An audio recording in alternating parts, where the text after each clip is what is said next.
पालन में आप बाधा कैसे उत्पन्न कर सकते हैं? हमको हमारे धर्म पालन में आप बाधा क्यों दे रहे हैं? कृपया बताइए। माननीय न्यायालय के आगे सभी लोग जो है, माननीय न्यायालय का ऐसा कोई आदेश नहीं है। इस संख्या में हमारे मुस्लिम भाई वहाँ जाते हैं। उस समय आपकी धारा 144 कहाँ है? मैं 144 की बात नमाज बहुत पहले से हो रही है। ये धारा 144 का आपने जो जिक्र किया है, हम उस पर कहना चाहते हैं। देखिए, लगभग 1.5 वर्ष का समय बीत गया। भगवान प्रकट विश्वेश्वर की पूजा के लिए हम जगत गुरु शंकराचार्य जी महाराज के तत्कालीन जगत गुरु जी के आदेश से जा रहे थे। हमको रोक दिया गया। 108 घंटे तक अन्न जल छोड़ करके हम बैठे रहे, जाने नहीं दिया गया। कहा गया कि न्यायालय में आप अपनी बात कहिए।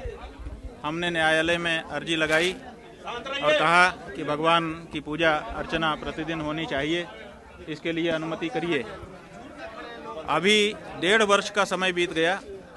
भगवान की पूजा अर्चना नित्य भोग के संबंध में जो अर्जी है, माने किसी के भोजन की, उसको भूखा रखा जा रहा है, तो 1.5 साल का समय बीत गया। उस अर्जी पर विचार ही नहीं किया जा रहा है और तारीख पर तारीख दी जा रही है। क्या ऐसे मैटर पर इतने दिनों की तारीख दी जा सकती है? और अगर न्यायालय इस तरह से जो जरूरी मामला है कि तत्काल इस पर निर्णय किया जाए कि भगवान का भोग लगे न लगे, हमको व्यवस्था बना दी जाए। हमने ये कहा है कि प्रकट विश्वेश्वर की प्रतिदिन की पूजा, उनका अभिषेक, उनका हमारा अधिकार है कि उनको हम अर्पित करें। उसके लिए कोई व्यवस्था बना दीजिए। वो बनाई नहीं जा रही है। तो हमने सोचा कि जब तक ये नहीं बनता है, काशी चल करके, और अब तो ASI की रिपोर्ट आ चुकी है, बहुत सारे दूसरे प्रमाण भी ताजे कर दिए गए हैं। यद्यपि पहले से ही वहाँ तो पुकार करके कहने वाले प्रमाण उपलब्ध हैं, लेकिन ASI की रिपोर्ट से और भी उसको मजबूती मिली है। तो हमने सोचा कि जब तक हमारे भगवान को पूजा करने का अवसर नहीं मिल रहा है, उनको भोग राग हम नहीं लगा पा रहे हैं, तब तक उनके यहाँ पर विराजमान हैं, चारों तरफ घूम करके परिक्रमा करके हम दूर से ही उनको देख करके प्रणाम कर लें। तो उसके लिए हमने यहाँ काशी आकर के यहाँ के प्रशासन को सूचित किया। आज सोमवार के दिन 3 बजे यहाँ से निकल करके 3:30 बजे परिक्रमा करने का हमने कार्यक्रम सूचित किया। 3 बज गया है, अब हम यहाँ से निकलना चाह रहे हैं, जैसा होगा। पुलिस सुरक्षा पूरी तरह से लगाई गई है, आपको निकलने न देने की भी बात सामने आ रही है। देखिए, हमसे कल अधिकारीगण आए थे। उन्होंने कहा कि आप अभी ये मत करिए। हमने कहा कि कारण बता दीजिए। उन्होंने कहा कि वहाँ 144 धारा लगी हुई है, इसीलिए। तो हमने कहा देखिए, 144 धारा आप बता रहे हैं, अच्छी बात है, हमारी जानकारी में आ गई। वहाँ पर हजारों लोग वैसे भी हर समय दर्शनार्थी घूमते रहते हैं और मुस्लिम नमाज पढ़ने के लिए भी बहुत सारी संख्या में वहाँ पर हर समय आते रहते हैं। उनके लिए 144 धारा नहीं है और हमारी परिक्रमा के लिए 144 धारा है। अगर आप ऐसा बता रहे हैं तो हम 4 लोगों से ज़्यादा इकट्ठा होने पर जो 144 धारा लगती है, हम 2 लोग जाएंगे मिनिमम, क्योंकि हमारी मर्यादा है कम से कम एक व्यक्ति कम से कम हमारे साथ रहता है, हम कभी अकेले नहीं हो सकते हैं। तो हमने उनसे कहा कि अपनी जो मिनिमम मर्यादा है हमारी कि एक व्यक्ति हमारे साथ रहे, हम एक व्यक्ति को, ब्रह्मचारी को साथ में लेकर के परिक्रमा कर लेंगे। 2 लोग, तो 2 लोग में तो 144 धारा नहीं लगेगी। तो इस पर वो कुछ नहीं कह पाए। उन्होंने कहा हम अपने बड़े अफसरों से बात करके फिर आपको सूचित करेंगे। 24 घंटे का समय उसके बाद से अभी तक बीत गया है। उनकी तरफ से हमसे सीधे तो कोई बात नहीं की गई है। अब कोई बात अगर होगी तो जब हम निकलना चाहेंगे तो कहेंगे। महाराज जी, जब कोर्ट में मामला है तो आप जाने को कह रहे हैं वहाँ पे? भाई, कोर्ट में मामला ये है कि वहाँ आप पूजा के लिए नहीं जा सकते हैं, प्रोटेक्टेड एरिया है, यही ना मामला है। जो चहार दीवारी बनी हुई है, उस चहार दीवारी के बाद बाहर घूमने पर हमको कोई रोक लगी हुई है? कौन सा कोर्ट का आदेश है कि चहार दीवारी के बाहर कोई घूम नहीं सकता है? बताइए, काहे का कोर्ट का आदेश? कोर्ट, अगर हम अंदर जा रहे हों, परिसर के अंदर किसी चीज़ को छू रहे हों, किसी चीज़ को हटा रहे हों, किसी चीज़ को क्षति पहुंचा रहे हों, आप उससे रोकिए। हम तो अंदर जाने की बात ही नहीं कर रहे हैं, आश्वस्त कर रहे हैं कि अंदर बिल्कुल नहीं जाएंगे, अंदर के बारे में कोई वहाँ पर प्रतिक्रिया हमारे द्वारा नहीं की जाएगी। जो चहार दीवारी लगी है मुलायम सिंह की सरकार में, उस चहार दीवारी के बाहर बाहर हम एक परिक्रमा करेंगे और परिक्रमा करके प्रणाम करके अपना चले जाएंगे। और ये हम नया नहीं कर रहे हैं, ये जब से वहाँ पर बल का प्रयोग किया गया है, जब से वहाँ से हमारे पुजारियों को हटाने की कोशिश की गई है, तब से निरंतर हमारी परिक्रमा करती चली आ रही है। उसी परिक्रमा को हम करेंगे, हम कोई नई चीज नहीं कर रहे हैं। मुकदमे में ये बात प्रमाणित है, आप लोग कहेंगे हम सारा साक्ष्य आपको दिखा देंगे। महाराज जी, मुस्लिम पक्ष का ये कहना है कि जो मूर्तियों की बात एएसआई में आई है वो वहाँ के किराएदारों द्वारा फेंकी गई है, मूर्तियों का कोई औचित्य नहीं है, वो मूर्तियों से ये साबित नहीं होता है। ठीक है ना, तो वो जो बात वो कह रहे हैं उसको कोर्ट में कहेंगे, कोर्ट में उनको भी कहने का मौका है, हमको भी कहने का मौका है। अखबार में कहने से न तो वो मूर्ति उनकी जैसी हो जाएगी न तो हमारे जैसी हो जाएगी।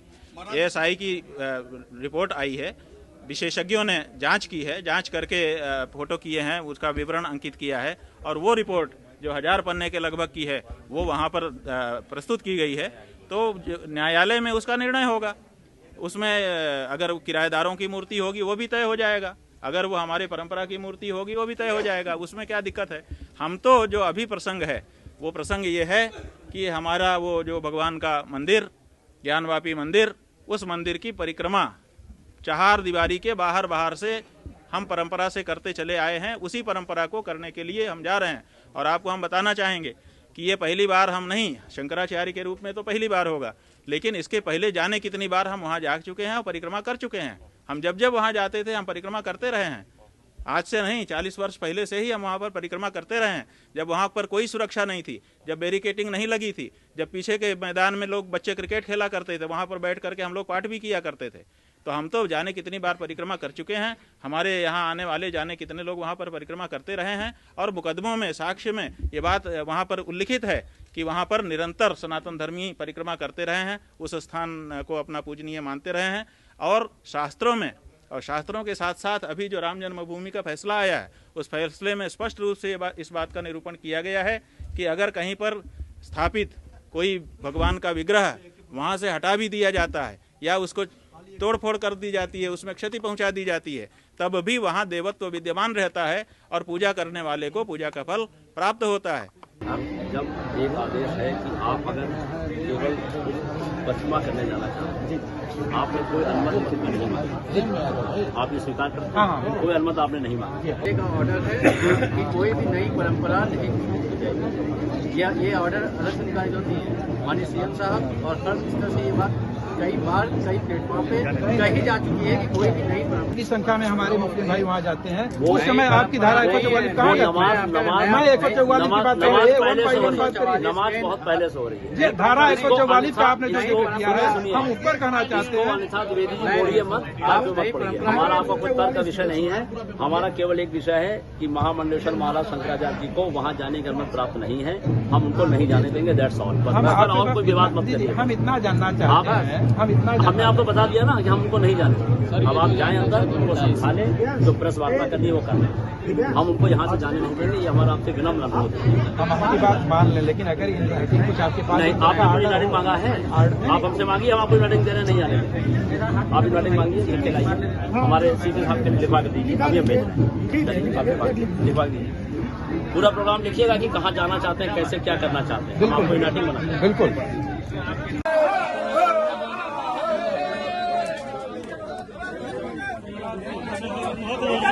भैया तो हम लोग उधर से ढकेला जा रहा। आजा भाई, आ जाओ, चलो।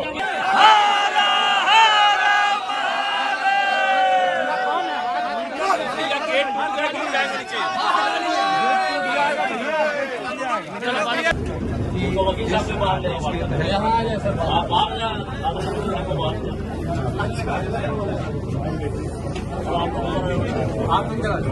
पालन में आप बाधा कैसे उत्पन्न कर सकते हैं?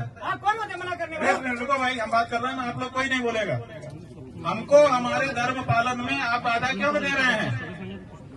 कृपया बताइए। माननीय न्यायालय के आगे सभी लोग माननीय न्यायालय का ऐसा कोई आदेश नहीं है। माननीय न्यायालय का आपने हमसे कहा था बातचीत में कि 144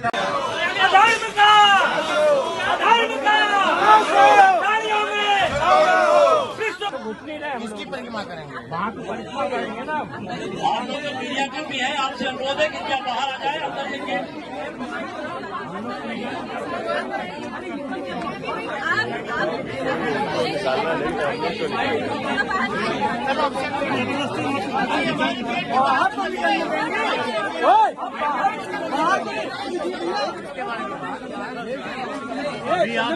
अरे